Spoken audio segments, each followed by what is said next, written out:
Ma'am, देश आजकल उन बच्चों के इंतज़ार कर रहा है जो यूक्रेन में फंसे हैं, और आज मुझे लगता है कि इन तमाम बच्चों के बीच में बैठ के इनके सुख दुख जानना है। और वैसे तो ये जो माहौल चल रहा है आजकल, इसको आप कैसे देखती हैं? यूक्रेन से जो बच्चे आए हैं, आपके विधानसभा के बच्चे।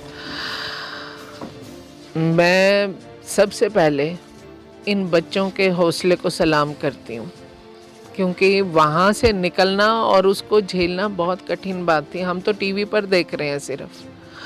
और इनके परिवार को, इनकी माँओं को नमन करती हूँ, क्योंकि बच्चा जब किरदार बनने में बनता है तो उसमें माँ बाप का बहुत बड़ा योगदान होता है।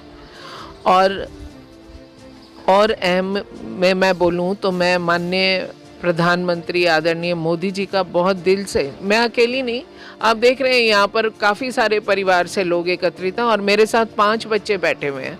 ये पांचों बच्चे हमारे भटकल विधानसभा से ही हैं और आपस में एक दूसरे से जुड़े भी हुए हैं और सब MBBS कर रहे थे।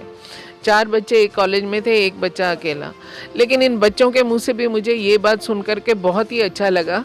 मैं जहाँ जहाँ पर भी गई हूँ, ये कॉमन बात बच्चों ने बताई कि हम जब निकल रहे थे, तिरंगे वाली बस को कोई छेड़ नहीं रहा था। ये बहुत बड़ी बात है कि हम सारी चीज़ें इस तिरंगे पे न्यौछावर कर देते हैं। और दूसरी बात जो इन बच्चों ने बोली, वो और भी अहम थी कि दूसरे देशों के बच्चे, पाकिस्तान के बच्चे जो हमारा जब हम बात करते हैं, सुनते हैं तो सबसे बड़ा दुश्मन में गिनती होती है, तो पाकिस्तान के बच्चों ने भी हमारा झंडा इस्तेमाल किया, लेकिन हमारे बच्चों ने ये नहीं कहा कि ये हमारे देश का नहीं है।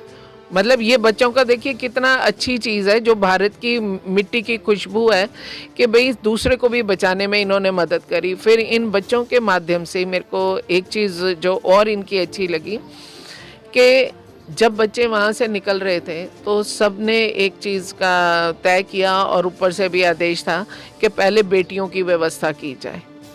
और मैं इन सब के बीच में इनको थैंक्स करने आई हूँ कि ये यहाँ तक पहुँचे। और इसमें हमारे पास कुछ बच्चे ऐसे हैं, ये साहिल मेरे साथ बैठा हुआ इधर, एक ये लोग भी, इन्होंने खुद को ऑफ़र किया एम्बेसी को कि आप पहले हमारे से सर्विसेज लो और हमें लास्ट फ्लाइट देना। और इन बच्चों ने वहाँ मैनेज भी किया। तो मैं इन सब का मोदी जी की तरफ से, मनोहर जी की तरफ से, प्रधानमंत्री जी, मुख्यमंत्री जी की तरफ से इनका स्वागत करने भी पहुंची हूँ और इनको ढेर सारी दुआएं देने भी पहुंची हूँ। बहुत खुशी है कि आज सबके चेहरे मुस्कुराते हुए हैं यहाँ पर, नहीं तो हालात कैसे भी हो सकते हैं। बम नहीं देखता वो किस पर गिर रहा है, उसने तो नहीं देखना। ये कुछ यहाँ के स्थानीय लोग जुटे हैं और बड़े दिन बाद आपको अपने बीच में पाए हैं, तो ये कुछ अपनी समस्या भी इन्होंने कहा। लेकिन आप कहीं में बातों बातों में ये भी बताया है एटलीस्ट कि 1 बूंद 13 तारीख को भड़कल झील में आएगी, तो एटलीस्ट PNN के माध्यम से लोग जाएंगे। मैं ये कहना चाह रही हूँ कि मेरी विधानसभा का नहीं, पूरे फरीदाबाद का नहीं, हरियाणा का एक दिली सपना है कि लेक भरी जानी चाहिए। तो जब मैं MLA बनी तो मैंने हाउस में जा कर के सबसे पहले 4 डिमांड्स करी थी। जब मेरे को याद है, अगर मैं वो उद्बोधन अपना निकलवा करके दूं, तो मैंने सदन में 2014 में सिर्फ 4 लाइन बोली थी। एक मैंने ये कहा था कि हमारी भटकल झील भरवा दी जाए। दूसरी डिमांड रखी थी कि जितना हमारे पास अनअप्रूव्ड कॉलोनीज़ हैं और अनरिकग्नाइज्ड स्लम है, इन सबको अफोर्डेबल हाउसिंग में एडजस्ट किया जाए, ताकि ये ना हो कि कोई व्यक्ति ये ना सुने कि हम कब्जे पे बैठे हैं, चाहे हमारी किश्त छोटी हो लेकिन हमें मकान दिया जाए।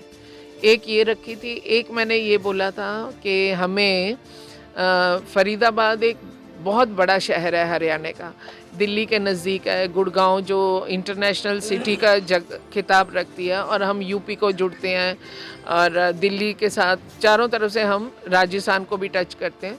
तो हमारा इतना खूबसूरत शहर है, इधर एक यूनिवर्सिटी नहीं है सरकार की, तो एक यूनिवर्सिटी की डिमांड रखी थी। और एक मैंने कहा था कि ये इंडस्ट्रियल टाउन रहा है, मैनचेस्टर रहा है, तो यहाँ पर एक मदर यूनिट लाया जाए। तो मुझे आज बड़ी खुशी होती है ये बताते हुए कि अफोर्डेबल हाउसिंग की भी पॉलिसी हमारी एक्टिवेट हो गई।